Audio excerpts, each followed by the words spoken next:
En esta ocasión, para mí es un gran gusto presentar al doctor Alberto Vital, doctor en letras por la Universidad de Hamburgo e investigador universitario. Es uno de los más reconocidos especialistas sobre la vida y obra de Juan Rulfo y de Victoriano Salado Álvarez. Como filólogo, el doctor Vital se ha desempeñado en distintas líneas de investigación que van desde la crítica literaria y la hermenéutica hasta la recepción de la literatura mexicana en otras culturas. Su multifacética pluma lo ha llevado a explorar distintos géneros de la escritura, como el ensayo, Palabra Clave, 2012, la novela, por ejemplo, Jardín Errante, 1998, el cuento, Manuscritos Descubiertos, 2011, y también la poesía, Regalo, 2018, y Retrato, del 2019. Su obra, Headhunters, del 2003, ganó el Premio Nacional de Novela Corta Juan García Ponce. Y en esta tarde, en la que tenemos esta sesión de conferencias, el doctor Vital nos expondrá el siguiente tema: lenguaje y literatura en tiempos de pandemia, Rulfo, Proust, Shakespeare, Arendt, Lehmann. Tiene la palabra el doctor Alberto Vital, a quien le agradecemos mucho que nos esté acompañando esta tarde. Muchas gracias, muy buenas tardes, doctor David García Pérez, director del Instituto. Muchas gracias. Gracias, Octavio, por el mensaje. Para mí es un gusto enorme. De inmediato acepté la invitación por muchas razones. En primera, por el gusto de colaborar con mi instituto en sus actividades, en sus ciclos de conferencias, que siempre han sido muy importantes, y desde luego también en la coyuntura que estamos viviendo. El título, Literatura y Catarsis, me parecía por muchos conceptos muy interesante, y le agradezco entonces al doctor David García Pérez su invitación. Saludo también a quienes me escuchan, y les agradezco a Jessica, Arturo, por la parte también de coordinación para que fuera posible esta conferencia, este enlace, por la parte del instituto y por la parte de quienes colaboran conmigo, Abigail Cortés y Osvaldo Furlong, que me acompañan y me apoyan, y también le agradezco a Abigail la elaboración del PowerPoint, que vamos a empezar a ver en unos par de minutos, y también, en fin, todo el apoyo. Quiero mencionar también al maestro Rodrigo Garza Arreola, economista. Sus conversaciones, los diálogos que he establecido con él a lo largo de los años, pero especialmente en los últimos meses, porque ustedes van a ver cómo se entreveran en la conferencia los temas de lenguaje y literatura, por un lado, digámoslo así, filología, que incluye también un par de reflexiones a partir de un par de filósofos de mucho peso e importancia, y también una reflexión económica. Finalmente, el lenguaje tiene vínculos con todas las actividades humanas. Esta hipótesis, que en realidad es intuitivamente fácil de captar, me va a servir de punto de desarrollo para mi conferencia. Y vamos a desembocar, ese es mi propósito en la conferencia, desembocar en tres hipótesis y una fórmula que tiene componentes económicos, y por lo tanto requirió del apoyo de la conversación del economista Rodrigo Garza, pero también para demostrar qué estrechamente ligadas están la economía y la filología. Y también veremos, ese es mi propósito, que la crisis por la pandemia que estamos viviendo pone en primer término, aunque no lo pareciera, en fin, pone en primer término la reflexión sobre lo humano, lo humanístico, y en el eje de lo humano y lo humanístico están desde luego, las reflexiones sobre lengua y literatura que nuestro instituto realiza desde su nacimiento incluso desde antes, con sus centros, por vocación natural. Algo que hemos advertido en las últimas semanas es que hay referencias a la literatura y obviamente el texto más citado es La peste de Albert Camus.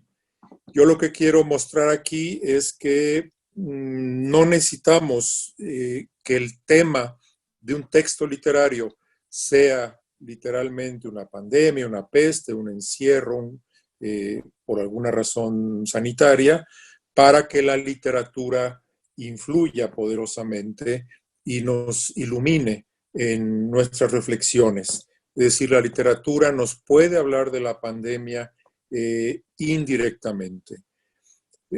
Tengo algunos ejemplos. El más cercano e inmediato es La prisionera de Marcel Proust, que es uno de los 7 tomos de En busca del tiempo perdido. Lo tengo aquí, es una colección de textos que me acompaña desde hace muchos años. Y La prisionera es una cavilación, una meditación con altísimo nivel poético y narrativo y la perspicacia propia de Proust sobre el encierro de las personas. Y hay muchas opciones. Una de ellas es el encierro involuntario, que parecería el más común. Está el encierro voluntario y luego está el encierro por petición. No es una coerción, pero es una petición de otra persona y por razones amorosas. Y ese es el caso de La prisionera de Proust. Entonces, la lectura de este capítulo de Proust, este libro de Proust, puede ser extremadamente enriquecedora. A propósito de encierro, desde luego con Rulfo encontramos también un personaje femenino, Susana San Juan, que también es prisionera de una serie de circunstancias y de una enfermedad que no es una epidemia, pero es una enfermedad casi mental, no casi, es mental, es psicológica su enfermedad. Entonces, a través de Rulfo podemos reflexionar sobre el encierro y la enfermedad. Ahora bien, en Rulfo también ocurre lo contrario, cuando la gente es expulsada de la casa, cuando la gente no se puede quedar en su casa y pierde incluso la noción de casa, como ocurre, por ejemplo, en Paso del Norte, donde asistimos al desmoronamiento del hogar. Yo he reflexionado más de una vez sobre lo que podemos llamar el mito del hogar, que está presente a lo largo de los milenios en la literatura, en otras manifestaciones también, y cómo el mito es una narración, una narrativa. El doctor García Pérez conoce muy bien de lo que estoy hablando en términos de la mitología, en fin. Y al mismo tiempo también digamos, subyace a muchas de las ideas que nos formamos. Los mitos están de una u otra manera, como narrativas, como íconos, en fin, presentes también en nuestra reflexión. Y en algún momento, es decir, quiero incidir también en la relación literatura-economía, pues desde luego que Shakespeare nos lleva de la mano. Yo he encontrado sobre todo además dos figuras muy contrastantes, dos personajes de Shakespeare muy contrastantes, porque uno es Falstaff, que es una figura entrañable, es como un Sancho Panza, si bien a diferencia de Sancho Panza, que nunca se sale del orden, digamos, de la honestidad cristiana, se puede decir así.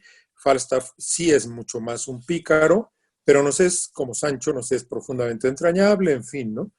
Mientras que la otra figura shakespeariana, que es Coriolano, es todo lo contrario, es un hombre seco, duro, y lo interesante es que en esta obra de Shakespeare, Coriolano, vemos que hay un duelo entre las partes del cuerpo.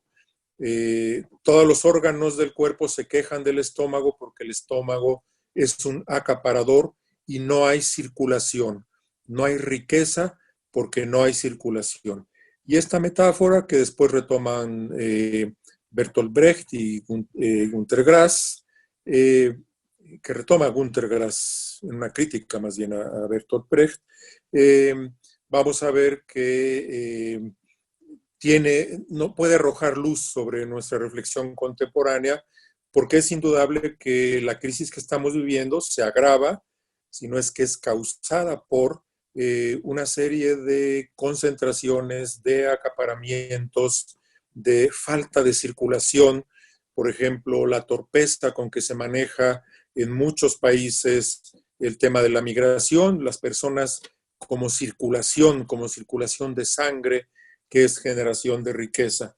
Entonces, con estos ejemplos podemos llegar a la conclusión de que autores tan distintos, de lenguas distintas, pueden arrojar luz desde la literatura acerca de lo que nos está pasando desde distintas ópticas. Los pongo a ellos de ejemplos, surgirán por ahí en la conferencia un par de ejemplos más, pero creo que con esto podemos pasar la página, simplemente mencionando que en el caso de Hannah Arendt la mencionaré un par de veces, pero básicamente es en su reflexión en The Life of the Mind sobre también cómo construimos nuestro sentido de realidad, donde la idea del mundo, del objeto, del punto en común y del objeto está muy presente.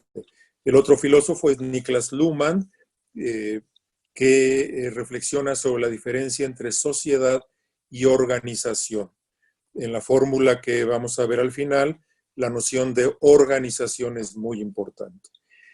Bien, en esta fórmula proponemos, el maestro Rodrigo Garza, economista y un servidor, que la riqueza se genera a través del trabajo por capital, es decir, una fórmula de multiplicación aritmética, trabajo por capital, por organización, es igual a riqueza. ¿Y por qué estamos hablando de estos temas desde la filología? Bueno, porque la filología abarca sobre todo lengua y literatura, como sabemos, filosofía, en fin, epigrafía, otras áreas, y la lengua y la literatura se ocupan de estos temas, y la lengua además está en todas partes. Es un universal, la lengua, todas las discusiones que estamos viendo hoy en día pasan por la lengua. Y además la literatura es una inmensa reserva, un yacimiento enorme, inagotable, de reflexiones sobre el trabajo, sobre el capital y sobre las organizaciones. Sobre el capital, en fin, pensemos simplemente en la obra de Balzac, de Solá, veremos algunos otros ejemplos, en fin. Y el lenguaje me lleva a reflexionar tanto que podríamos decir, pero me gustaría hablar de George Steiner, para quien, bueno, que tiene un texto delicioso en un debate entre el poeta, el músico y el matemático, y cada uno dice, es mi disciplina la que realmente expresa mejor al ser humano. Al final los tres se dan la mano, pero indudablemente tienen que hablar, es decir, aunque es más humilde, quizá menos sublime y menos universal en lo inmediato, el lenguaje natural que la música y las matemáticas, de todos modos, es el que puede cohesionar finalmente a las otras manifestaciones humanas. Como ejemplo también de cómo hoy en día la reflexión lingüística, filológica en general, es muy enriquecedora.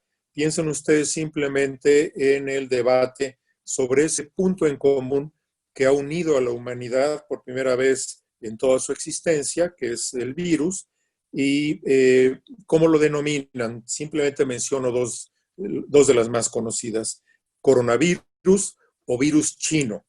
Y ustedes advertirán de inmediato que la segunda expresión, virus chino, contiene elementos de interpretación, es una interpretación, evidentemente es una ideologización del tema, conlleva una acusación, en fin, un sesgo, una serie incluso de sesgos cognitivos y lingüísticos muy delicados, y el análisis a fondo de esta propuesta de que se le llame virus chino, indudablemente corre a cargo de quienes nos ocupamos del lenguaje en todas sus manifestaciones, en este caso, por ejemplo, desde la hermenéutica. Eso sería uno de los aspectos importantes.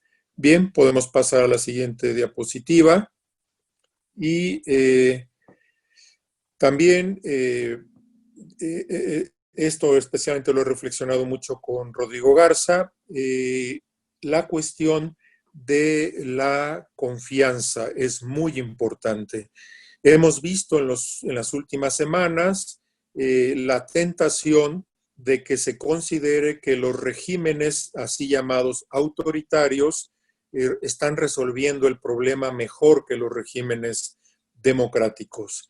Para refutar esta percepción, esta idea, en fin, el concepto de confianza es muy importante.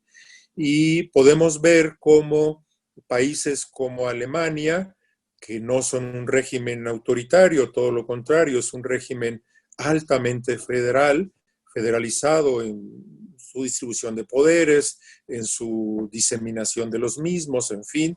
Simplemente Alemania, por ejemplo, no tiene el equivalente a una Secretaría de Educación Pública Federal. El factor confianza es muy importante. ¿Y cómo se construye la confianza? Bueno, aquí tenemos los elementos que me da Rodrigo Garza, 4 elementos: transparencia, experiencia, liderazgo y empatía. Y en todos ellos, aunque no se mencione el lenguaje, es muy importante. Todos estos elementos se construyen a través del lenguaje. Y hemos experimentado, quizás sin darnos cuenta, cómo nuestra confianza y nuestra desconfianza han oscilado en los últimos 2 meses con respecto a los mensajes que recibimos. Constantemente en la comunicación, el factor confianza juega un papel muy importante, y ahí la filología tiene mucho que decir. Por lo demás, algo que es un debate ya desde hace tiempo, pero que se ha agudizado en estas semanas de pandemia, es el lenguaje en común. En efecto, una paradoja de las lenguas es que permiten la comunicación, desde luego. El lenguaje es una cosa en sí, es decir, nunca se nos manifiesta como tal, sino a través de una lengua siempre. E incluso a través de códigos específicos, las jergas, en fin, ¿no?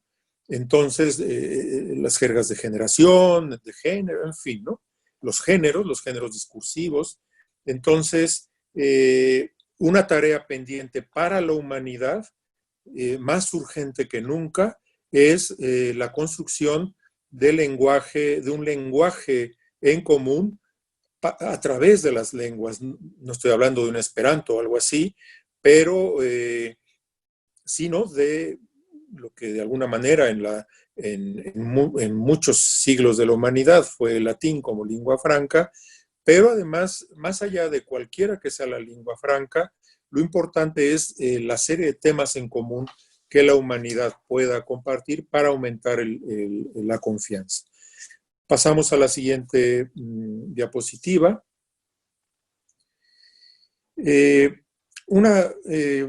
Aquí llego a lo que había sugerido hace un momento, esta, digamos, percepción de que toda la comunicación humana tiene al menos un punto en común. Comunicarse es hablar de al menos un punto en común. Y mi hipótesis es que las ciencias físicas, las ciencias de la salud, las ciencias así llamadas de la vida, como la biología, encuentran muy rápidamente su punto en común. Para el oftalmólogo, obviamente, es el ojo con toda su enorme complejidad. Y mi hipótesis es que las humanidades, básicamente ciencias sociales y ciencias humanas, si bien tienen puntos en común, también les es muy importante, les son muy importantes las relaciones, el relacionar. Y por ahí tengo una definición de Mario Bunge en su diccionario de filosofía que define al tiempo en su carácter relacional. El tiempo, que es uno de los temas de todas las ciencias, pero de las ciencias humanas y las ciencias sociales muy marcadamente, no es una cosa, es una relación, es un parámetro, un marco de referencia. Bien, entonces vamos a ver un momento también una reflexión de Hannah Arendt sobre el objeto en común y eso me recuerda también las reflexiones de Heidegger en su texto conocido que se llama La Cosa, Das Ding, sobre la noción de Gefäß, vasija. La vasija que es como para él el objeto más típico por su capacidad de recibir y de diseminar, de repartir. Y a propósito de Heidegger, ya que estamos hablando de Heidegger, y en ese texto que les menciono, él empieza ese texto de la Cosa de hace casi 60 años, hablando de la distancia. Y me llamó mucho la atención porque hoy y en este año hemos hablado mucho de la distancia, la sana distancia, el distanciamiento social, pero no emotivo, no comunicativo, en fin. Y lo que le preocupaba a Heidegger es que el ser humano, con la modernidad técnica, recuerden ustedes que él dice la técnica ha sustituido a la filosofía ha muerto, una afirmación muy radical, desde luego, pero bien, algo que marca a la modernidad técnica para Heidegger es la supresión de la distancia. Y que es curioso, y menciona al avión. El avión es el objeto característico de la supresión de la distancia. Y que me llama mucho la atención porque es evidente que el virus, el coronavirus, viajó en avión. Llegó más pronto por el avión. Desde luego, con esto no quiero satanizar en lo más mínimo al avión, pero sí reflexionar al respecto. El ingeniero, seguramente los ingenieros van a trabajar muy intensamente en materiales, en fin, para que el avión, los aviones, ahora sean más seguros también en términos de disminución de posibilidad de contagio. Ese es un tema típico. El objeto de estudio del ingeniero va a ser el avión, ese es el punto en común en toda la reflexión que estoy haciendo, y al filósofo lo que le interesa quizá no es tanto el avión como objeto físico, sino la distancia, la noción de distancia, que es una noción abstracta, intuitivamente la captamos, también es una relación, no existe como tal, como objeto, pero sí relaciona objetos. Y es ahí donde entran las ciencias sociales y humanas muy de lleno, sin que eso signifique que no trabajan con objetos. Las relaciones humanas en su conjunto. Pasamos al siguiente punto, a la siguiente. Aquí está la reflexión que les decía de Hannah Arendt. ¿Por qué compartimos una realidad? ¿Por qué tenemos la sensación o sentido de realidad compartido? ¿Por qué que es un viejo tema de la filosofía? ¿Por qué estamos finalmente, por qué podemos hablar, pero antes que nada, por qué sentimos que sí estamos en una misma realidad, a diferencia de lo que nos pasa cuando dormimos, en fin, ¿no? Y ella nos habla de una triple comunidad, los 5 sentidos, hace una reflexión muy interesante, los 5 sentidos son muy diferentes entre sí, pero tienen el mismo objeto en común, un punto en común, que puede ser la vasija, el avión, etcétera, ¿no? Bien, pero también un contexto. Y finalmente esto también nos permite, a pesar de las perspectivas diferentes, una identidad. Ahora bien, desde la filosofía y desde las humanidades en general, podemos decir hoy que vivimos una época única. Esto se ha dicho y se repite, en fin, me gustaría ahondar en esto que ya es una obviedad, esta época única, incluso preguntarme si de veras es una época única. Yo aportaría por lo menos dos razones por las cuales diría sí, sí es una época única, precisamente en los términos de la reflexión que estamos haciendo de punto en común, de objeto en común. Nunca antes, doy dos razones, podemos ahondar en algunas otras, doy dos por lo pronto. ¿Por qué es una época única? Porque nunca antes la humanidad se había concentrado en un solo punto en común. Esto no había ocurrido. Ese punto común es un virus. Nunca la realidad se había parecido tanto a un solo punto. Además, un punto microscópico, microscópico. En fin, ya vimos que tiene problemas de denominación por la ideologización, en fin, en el ejemplo que di, pero básicamente estamos de acuerdo en lo esencial. A partir de ahí entran todas las ciencias a trabajar con ese punto en común, desde obviamente cómo atacarlo, inutilizarlo, vencerlo, hasta cómo reunir a las comunidades, salvar a la economía, etc. Y mi segunda razón por la cual digo que vivimos una época única es que, y esto lo voy a reforzar en la tercera hipótesis a la que voy a llegar, es que la humanidad ya no tiene con qué pagar las deudas con la naturaleza. Hemos agotado nuestro crédito con la naturaleza. La única manera de pagar nuestra deuda con la naturaleza, y aquí hablo no solo del virus, sino de la emergencia climática, es unir a la humanidad en una serie de proyectos que por lo demás ya están plasmados en los acuerdos del milenio, en los objetivos del milenio, 2000, 2015, etcétera. Y esto nos lleva a la noción de organización y de organización de las Naciones Unidas como un modelo de organización, y nos lleva también a lo que decía hace rato, el lenguaje en común, un lenguaje en común que está marcado también por una serie de acuerdos en común. Pasamos a la siguiente diapositiva.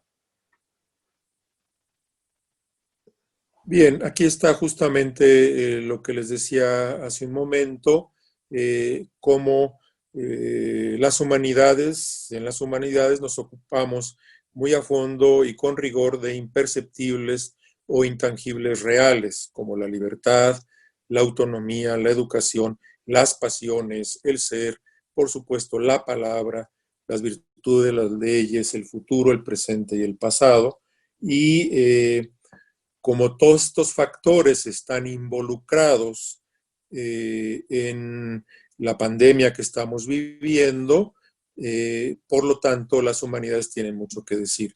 Simplemente las pasiones. Uno escucha muchas manifestaciones, muchas de ellas en la prensa, en fin, hay mucho rigor científico, pero en otras, evidentemente, hay pasiones políticas, hay sesgos, lo que yo les decía hace rato. Pasamos a la siguiente diapositiva. Y bien, justamente aquí amplío un poco la reflexión en términos de lo que decía hace un momento. Hemos desembocado en una tal lucha competitiva y en tal arrinconamiento del espíritu cooperativo que bastó un imponderable e inconmensurable virus para venir a anticiparnos otros factores imponderables e inconmensurables. Y sobre todo, y aquí también la reflexión humanística es muy, muy importante, y el poner a punto la lengua como la base fundamental e ineludible de la solución del problema, los verdaderos problemas, las auténticas prioridades. La economía, el ABC de la economía son 3 preguntas. ¿Cómo produzco? ¿Para quién produzco? Y ¿de qué manera distribuyo? Y desde luego que la humanidad entera podría responder hoy unánimemente a estas preguntas. Y aún así hay muchas discusiones al respecto y no hay unanimidad. En todo caso, competencia por un lado y cooperación.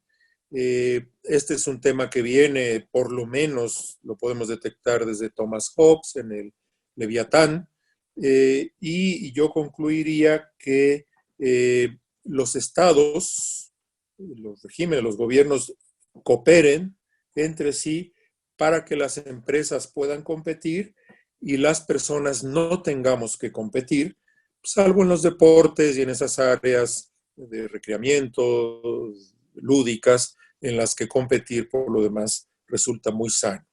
Entonces, esa sería una de mis primeras conclusiones en este vínculo entre lenguaje y economía política, que los estados asuman su papel de arbitraje, las organizaciones internacionales como la ONU, la OMS, la Organización Internacional del Trabajo, la OCDE, en fin,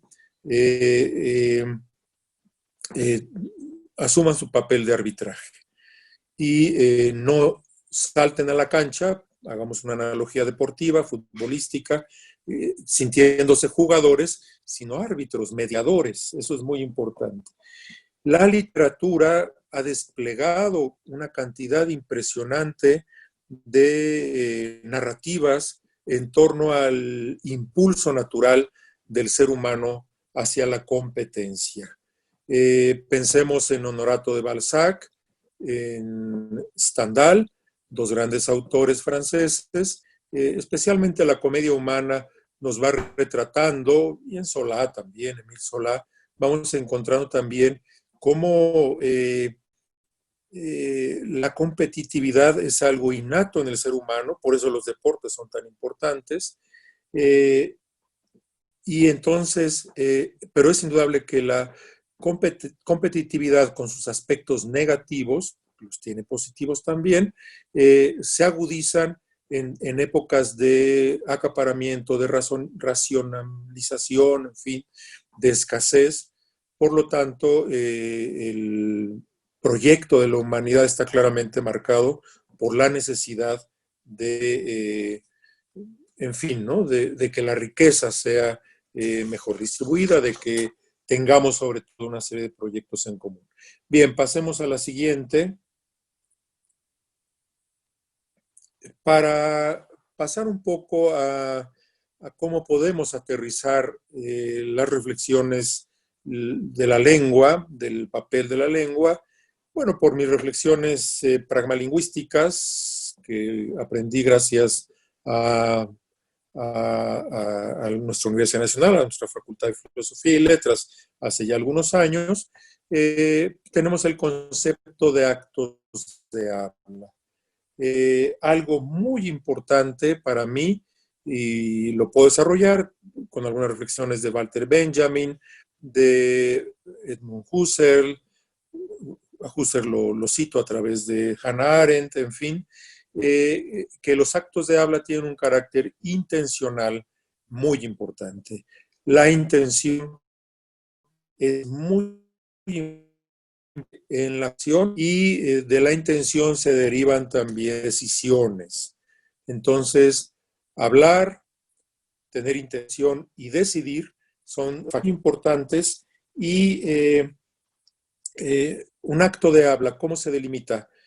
Yo tengo un poco una aritmética muy sencilla. Si somos 7,000 millones de personas en el planeta, con que cada persona enuncie 10 actos de habla al día, tendríamos 70,000 millones de actos de habla y seguramente son mucho más. ¿Cómo delimitamos el concepto de acto de habla? Porque un concepto que no se delimita no sirve, precisamente a través del concepto de intención. Y algo más importante para mí en este contexto es que el trabajo humano es intencional. Una de las reflexiones más interesantes y una de las conclusiones más interesantes de esta pandemia es que aquel trabajo humano que se consideraba mecánico y por lo tanto no intencional, fácilmente robotizable, de pronto está resultando de vital importancia para la sobrevivencia de la economía y del planeta y de la especie. El trabajo del repartidor, de la enfermera, del chofer, en fin, del enfermero, médicas y médicos se sabe que su capacidad de decisión es muy alta, pero en otros parecerían trabajos mecánicos y esto me lleva también a decir que el robot tiene capacidad de decisión, pero muy limitada en relación incluso a un repartidor, a un chofer, ¿no? Entonces, creo que de aquí va a salir fortalecida la noción de trabajo, tiene que salir fortalecida sin que neguemos los procesos de robotización, pero siempre en función del punto anterior, de que si queremos que sea vivir en una sociedad donde las competencias y competitividades tengan reglas y los seres humanos podamos disponer de nuestros satisfactores básicos, que es una aspiración que está plasmada en Naciones Unidas, por lo menos ya desde el 48 y más específicamente en los documentos que les mencionaba hace rato, entonces va a ser muy importante la valoración del trabajo humano. Va a haber mutaciones, las hay, pero eso no significa necesariamente que tengamos que mandar al desempleo a millones de personas, aumentar el desempleo. El desafío es enorme, pero pensando ya solo en nuestra Universidad Nacional, que tiene investigadores que trabajan el tema de la empleabilidad, que es la relación entre la educación y el empleo, se tiene que trabajar, va a ser una de las áreas donde más tendremos que trabajar. Bien, pasemos al siguiente punto, a la siguiente diapositiva. Bien, mencionaba yo hace rato Stendhal, hice una lectura reciente, relectura, es una lectura de casi adolescencia, juventud, pero ahora lo releí y veo mucho el enorme desafío que tenemos, por esto que les decía yo hace rato, el ser humano más en condiciones de adversidad o de estructuras de competitividad, como ocurre incluso en la iglesia, que retrata, la iglesia como institución que retrata a Stendhal, altamente competitiva, en muchos aspectos contraviniendo su doctrina original, en fin, en una contradicción, en fin, ¿no? Entramos evidentemente en una crisis. Los nacionalismos, justo cuando la pandemia exige acciones organizadas a nivel planetario, los nacionalismos, que en ciertas épocas pueden ser muy comprensibles, aquí los estamos viviendo también como uno de nuestros riesgos. Pasemos a la siguiente.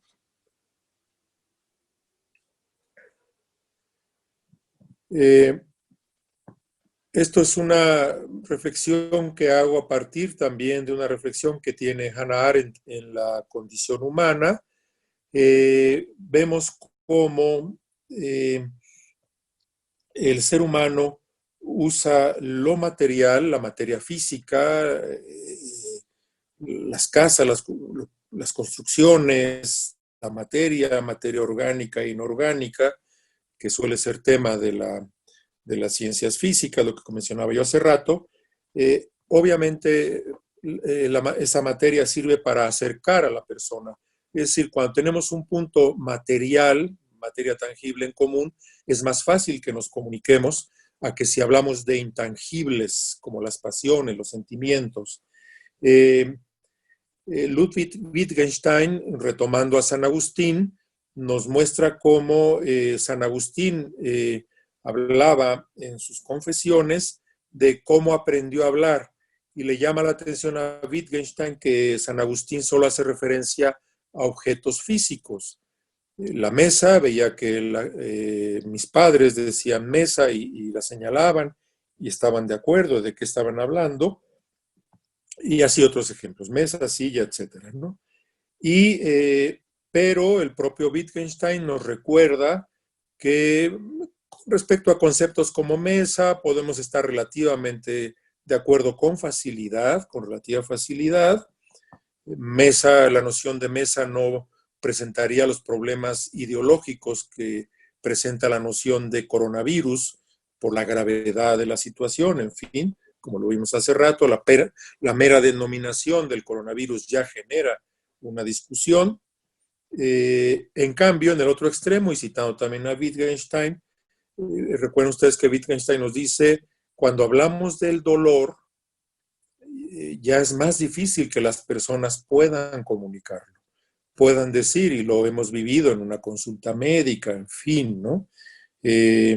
Y como en este momento hay mucho dolor en la humanidad, la noción de dolor es también un ejemplo que nos puede servir de los dos extremos en los que se mueve Wittgenstein para reflexionar sobre el lenguaje, entre mesa y dolor, casi lo podríamos decir. Y curiosamente, esto me conecta con Hannah Arendt, que en La condición humana nos dice, lo material también nos sirve para apaciguar el dolor. Claro, ella vivió las dos guerras mundiales y vivió las reconstrucciones después de las guerras mundiales, especialmente notoria en la Segunda Guerra Mundial. Entonces, de eso estaba hablando, sabía de lo que hablaba. La reconstrucción, digamos, después de la Segunda Guerra Mundial, no solo la reconstrucción del mundo material, sino la reconstrucción de la psique humana y de los proyectos humanos.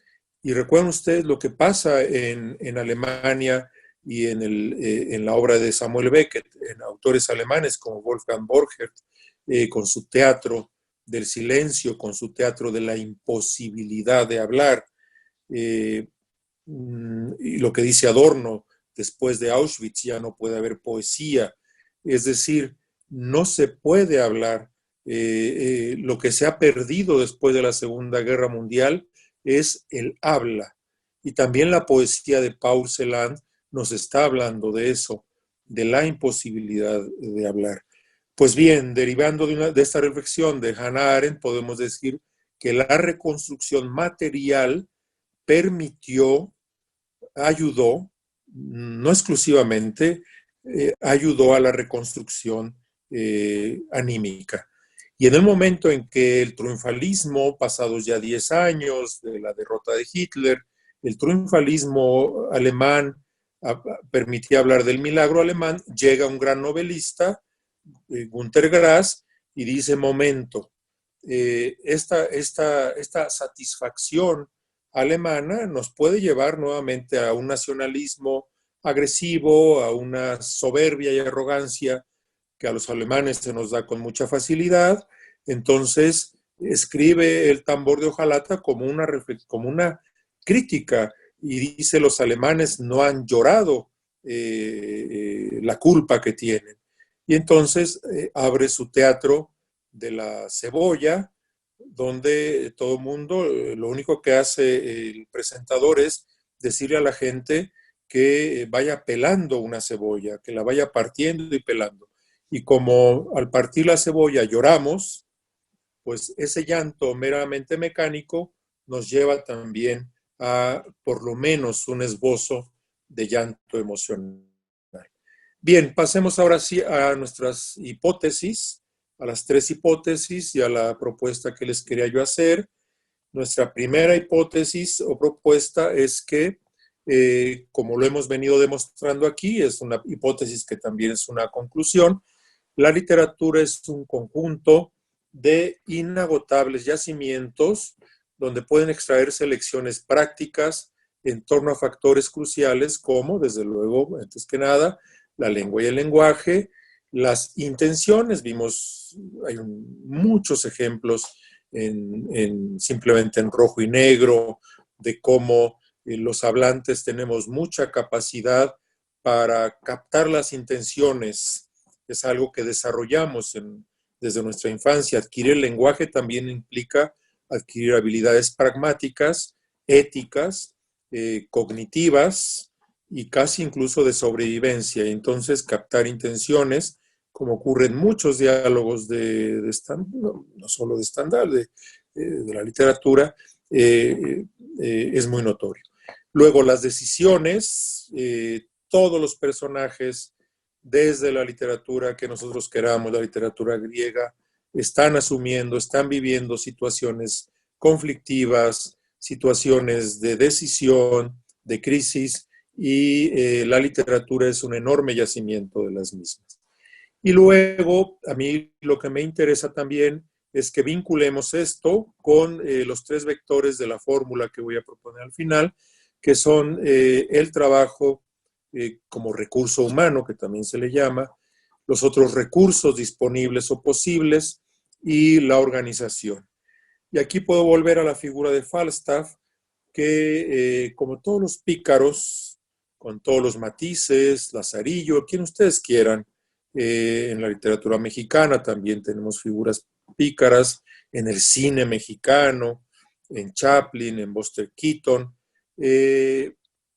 Por eso me interesa que en la fórmula, si bien podemos hablar de capital, hablemos también de recurso. El capital físico, monetario, y el capital, el capital monetario y el capital físico, los bienes inmuebles, el capital fijo, en fin, son finalmente recursos. Y la literatura picaresca nos muestra que cuando falta el recurso económico, tiene que surgir el otro recurso, que es el recurso del ingenio.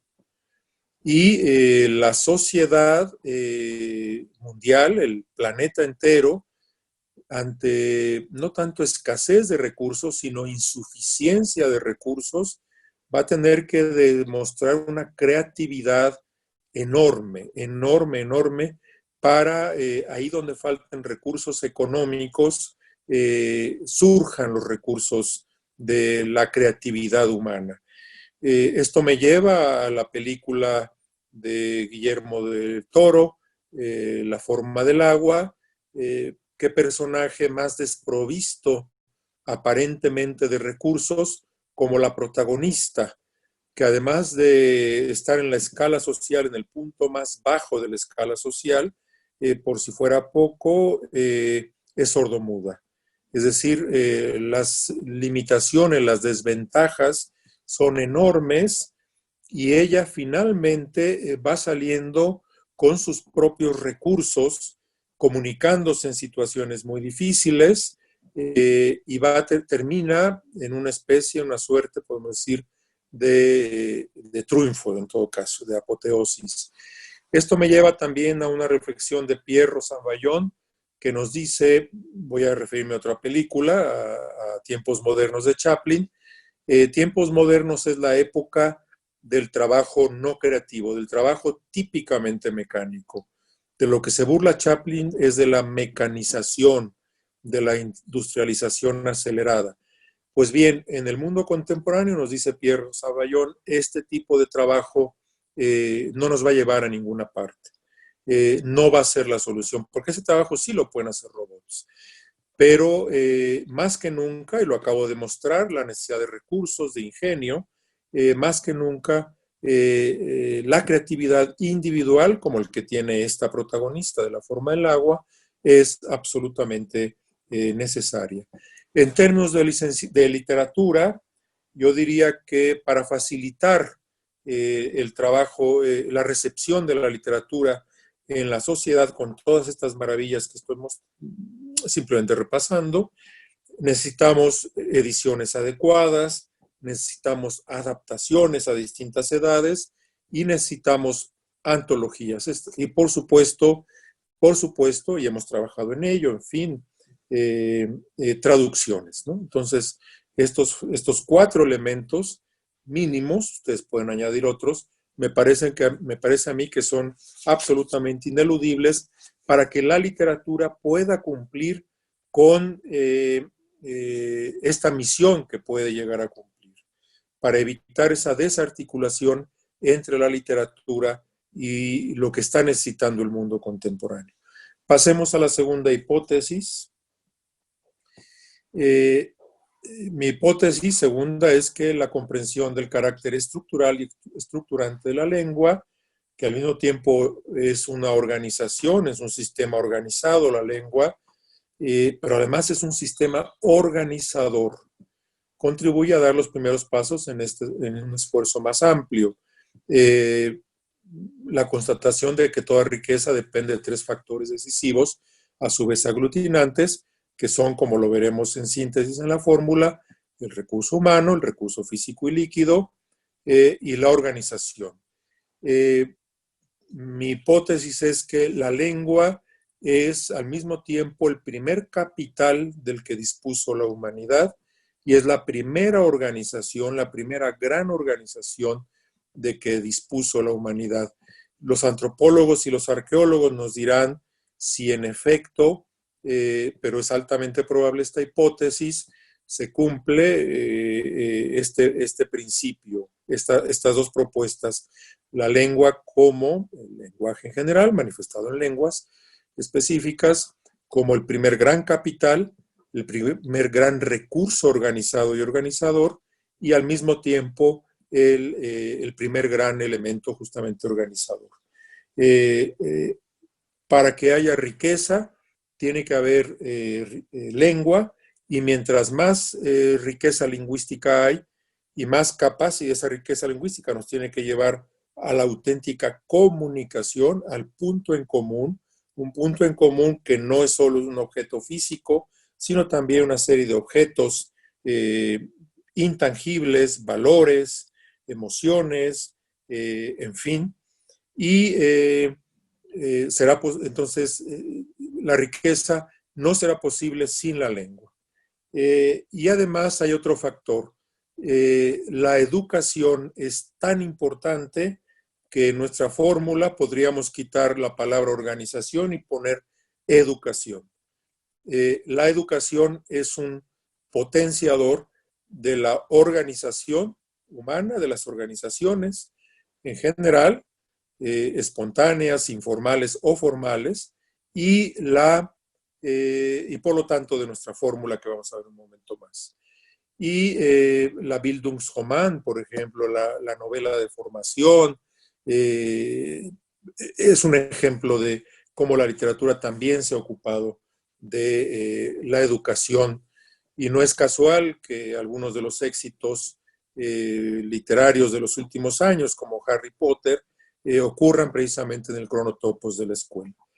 Bien, pasemos a nuestra tercera hipótesis, que tiene que ver justo con la escuela de los nombres. Esta reflexión se la debo a Fernando Solano Olivares, que nos recuerda que Confucio, hace 2500 años aproximadamente, ya hablaba de la escuela de los nombres. ¿Y qué actual es esa reflexión? Porque lo que pedía Confucio es que para una buena administración, que es el gran tema de las analectas en última instancia, la administración pública, casi lo diríamos ahora en estos términos, tiene que ver con que nos pongamos de acuerdo no solo en los objetos materiales, como el coronavirus y su descripción física, su imagen que se ha difundido por todo el planeta, está por todos lados, sino también en los intangibles que tienen que ver en última instancia con los tangibles. No entenderemos el tangible llamado coronavirus sin los intangibles llamados organización, trabajo, capital, intangibles que por lo demás todo el tiempo están cercanos a ser tangibles. Entonces, hoy más que nunca la escuela de los nombres, que finalmente conlleva desde luego una reflexión tácita, filológica, está más presente que nunca. Por lo demás, sí me gustaría añadir que el coronavirus es un indicio de una crisis profunda. Yo veo de tres elementos. Uno, del capitalismo hiperexplotador, hipercompetitivo, que sobre todo en los últimos 40 años ya a principios de los 70, con el golpe de Estado en Chile, el laboratorio que fue la dictadura de Pinochet, que es el primer laboratorio del neoliberalismo, que después va a llegar rampante 8 años después con Reagan y Margaret Thatcher, es el que ha entrado indudablemente en crisis. La sociedad de masas también, en tanto que masas, en tanto que a los individuos se nos trate como simplemente masas. Fíjense ustedes que lo que está más prohibido ahora son las presencias, las asistencias en masas, los estadios, en fin. Es una crisis de la falta de distancia, volviendo a Heidegger.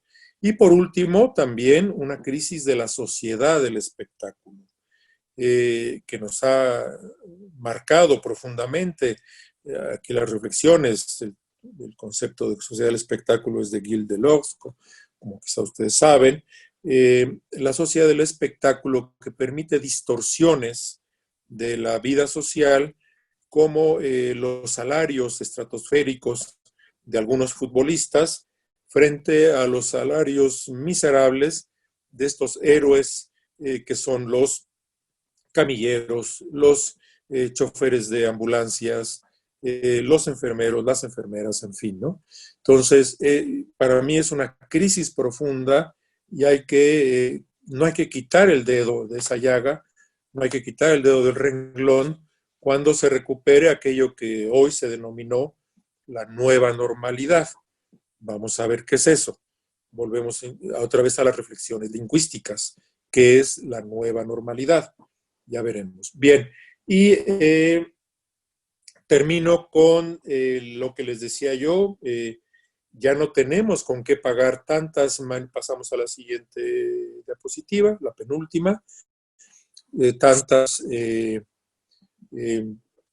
manipulaciones del lenguaje, competitividades desbordadas, ruptura de las reglas y las normas de consenso, el concepto de Habermas, o del principio de cooperación en términos de Grice. No tenemos en el juego de la vida, los gobiernos deben ser árbitros y no jugadores, lo que les decía hace rato, mediadores y animadores, no competidores.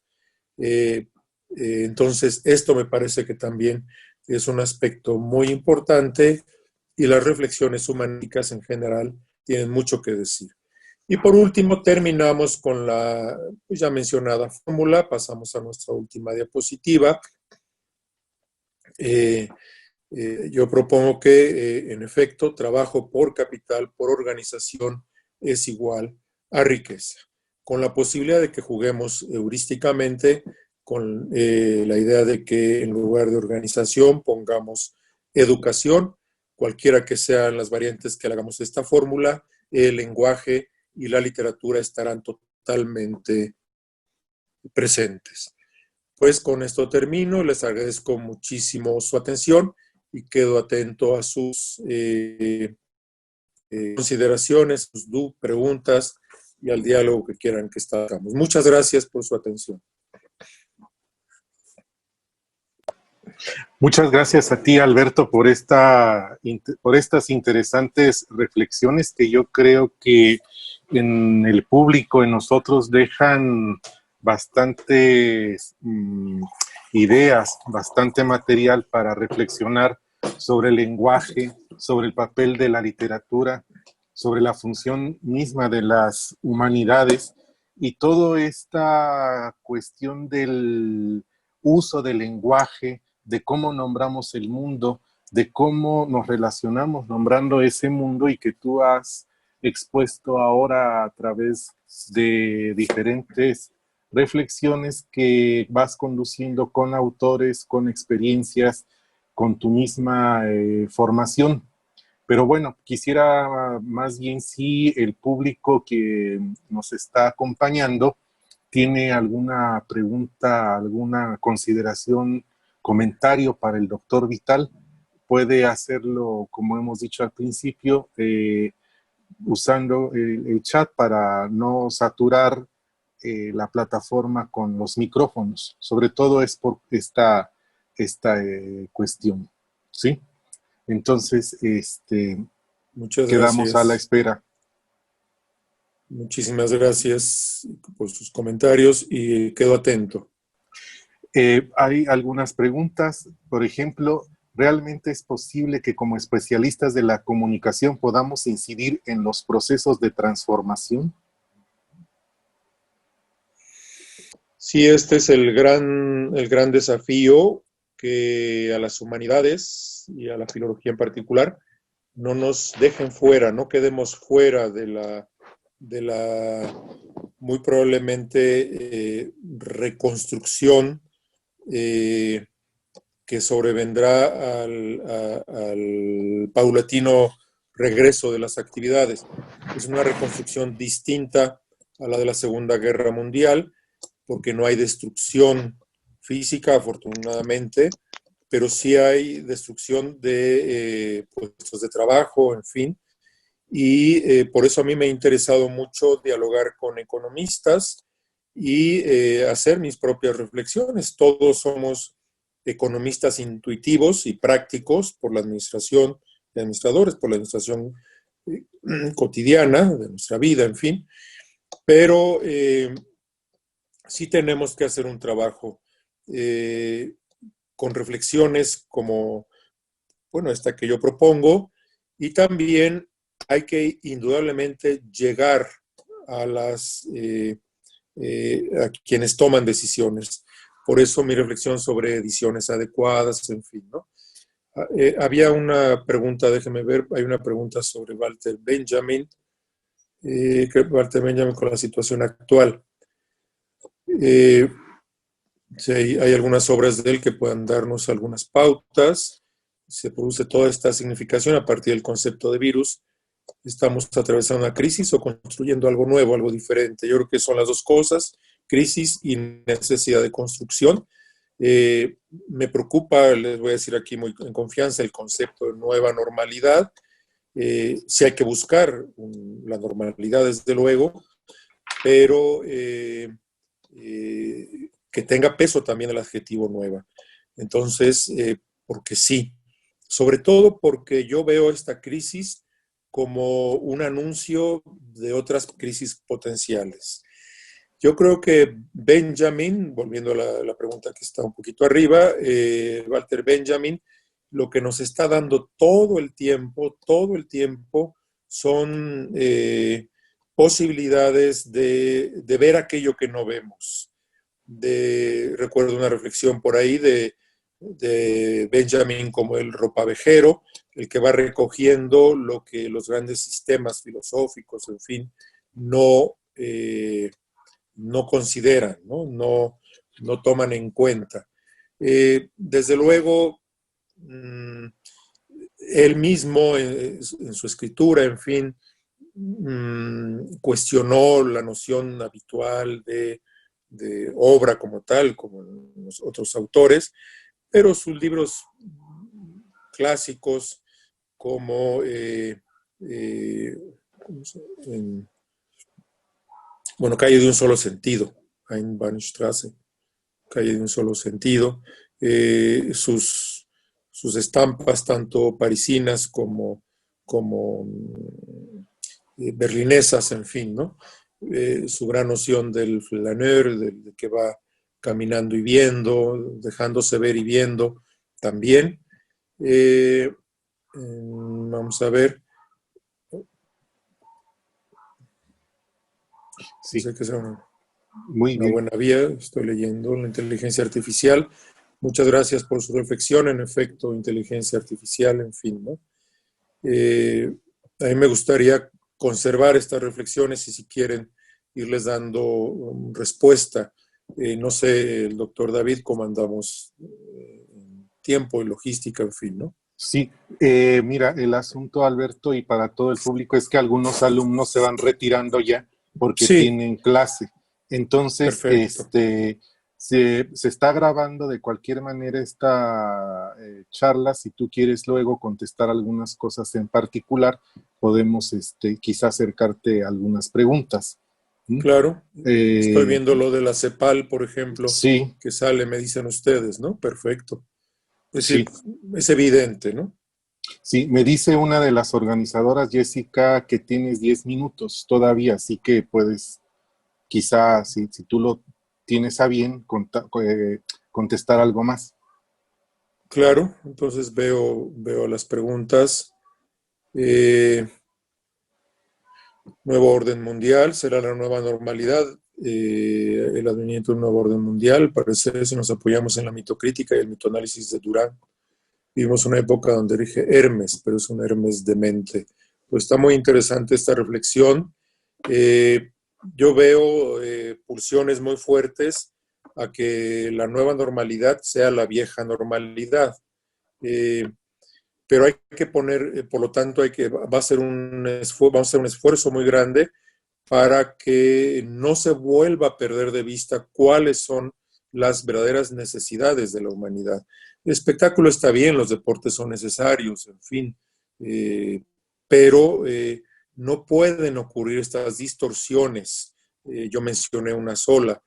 Eh, Voy a leer otra. ¿Usted piensa que, que hemos logrado establecer un punto en común a partir de los actos de habla, muchos de ellos con perspectiva y lenguaje científico, para comprender mejor esta pandemia que estamos viviendo en tiempo real?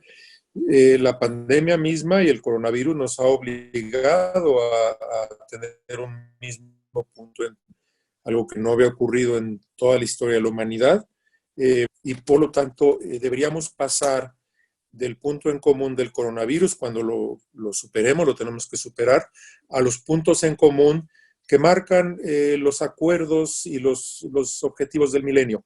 Es decir, respetemos y aprovechemos al máximo el trabajo que ya se hizo en Naciones Unidas, porque está espléndidamente realizado y le tomó a diplomacia del más alto nivel lograr eso. También hemos estado escuchando críticas a la Organización de las Naciones Unidas porque ya cumplió 75 años, en fin, ¿no?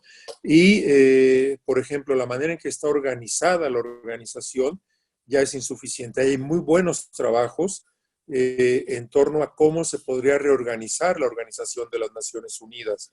Se fijan ustedes, el secretario general, Antonio Guterres, que es un hombre inteligente, preparado, en fin, no ha podido tener la presencia que merecería como esta especie de árbitro mundial que podría ayudar a un nuevo orden mundial.